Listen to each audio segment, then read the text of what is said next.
What a colossal matchup between Michal Krizo and Samson Dauda that we have for you guys today. And before I begin, I would like to thank Superset Man. Hello, Superset Maniacs. Welcome back to my channel. He just sent me these pictures of Michal Krizo, and they are fantastic. I had some other ones. They were all tilted, thousely. Not very good pictures at all. So he's seen that, and with no, he's not going to profit from this at all. He just as a friend, he sent them to me. So thank you very much, Superset. You're a solid guy. You're a solid guy. But anyway, what a matchup. Michal Krizo, he has some of the best arms IFBB has to offer today. Calves as well. Calves as well. His midsection is pretty gosh darn good. Chest looks good in this front double. But when you put him side by side with Samson Dauda, Samson is as wide as a house. Look at lat to lat. Guy's incredible. Guy's incredible. He may have an edge also with Samson in that thin skin, that things of that nature.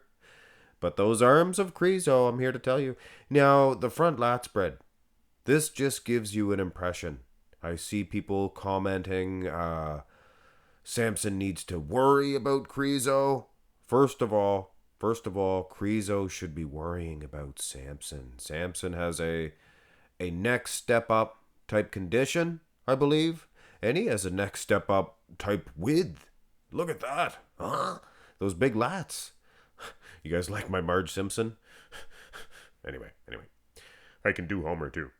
But yeah, just width. And for those of you who didn't realize how much wider Samson was than Krizo, let's go to the side here. Turn to the side.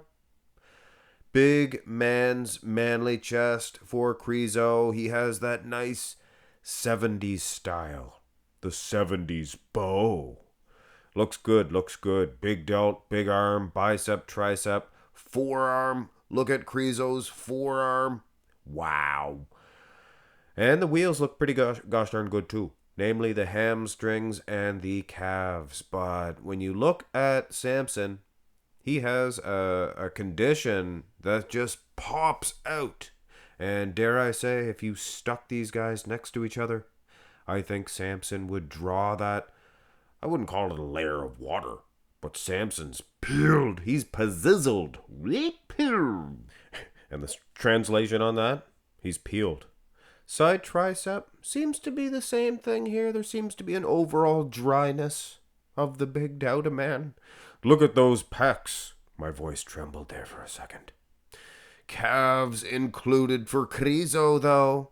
Nice drawn out tricep, delt. Look at that. But look at those pecs of Samson. Round full. Quads, very separated too. Very separated too. You'd almost give Samson the lag. But those calves, I think for today's standards, those calves are too big. But don't let that stop you from getting those calves even bigger, Krizo. Go to the back shots, and in Mark's Max muscle order, we're looking at the rear lat spread, and I have to be honest here, I like Krizo. I'm one of the first guys to say he is going to dwarf everybody in size. He's going to come in and take all the titles. All the titles. But it looks like he is a little underwhelming in the lower half compared to Samson. Samson has some separated caverns in there, in those hamstrings. Those are some powerful hamstrings. And Krizo just does not resemble that remark. His lats are not as wide as his traps are big. Does that make sense to you guys? He has some triceps from behind too. They look awesome, but the lats just don't match the whole situation. They need to be flaring like this Samson Dauda. Dauda. Glutes are good and peeled for Krizo.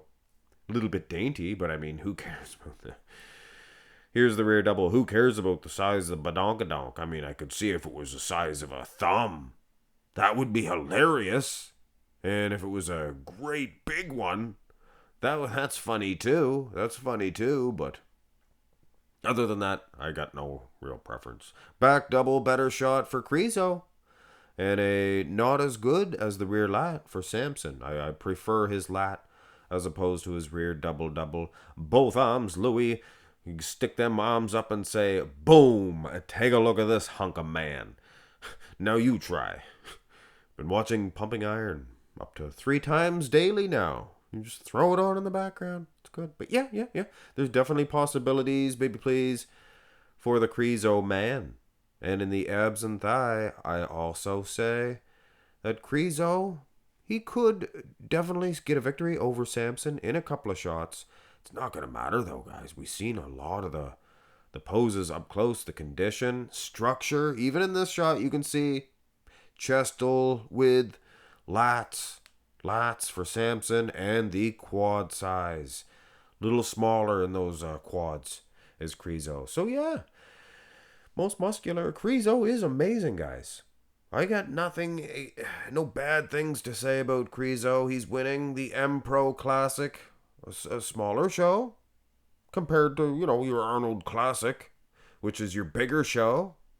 Not that any of these EMPROs or New York Pros are smaller shows. Hey, the EMPRO this year was probably just as big as the New York when you looked at the tight lineup. But either which way, nor here nor there, I do believe that Samson Dauda is in a whole nother call-out than Michal Krizo at this point in time, heading into the Olympia. We're going to see maybe a bigger version of Krizo, unfortunately, at the Olympia. Maybe. Who am I to say that? Who am I? I'm speculating. Just a speculation. I'd like to see a raw, dry, bigger than ever Samson Dauda come in there and win the Mr. Olympia 2024. Oh, wait, sorry. 2000. See, I get ahead of myself. 2023. Could be a premonition. 2024, Samson. 2025 for Krizo. You never know. You never know until you're at the show or you watch it on live stream. Hit thumbs up on the video, guys. Who do you believe won this matchup? Was it Samson with that raw condition, or was it Krizo with his biceps? That could have won him the show. Have a great one, guys.